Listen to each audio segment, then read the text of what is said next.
আমাদের জায়গা থেকে আমরা আশাবাদী এবং আমরা সময় নিচ্ছি এই কারণেই যাতে এই জোট প্রক্রিয়াটা অটুট থাকে এবং আমরা এই জোট কিন্তু শুধুমাত্র আসন সমঝোতার জোট হলো এটার একটা রাজনৈতিক গুরুত্ব আছে, এটা আপনারা সকলেই বুঝেন, দেশবাসী বুঝেন এবং একটা আকাঙ্ক্ষার জায়গা আছে।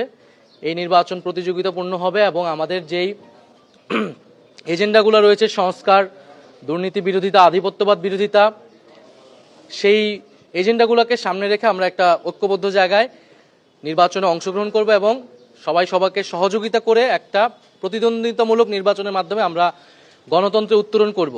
এটাই আমাদের সবার প্রত্যাশা।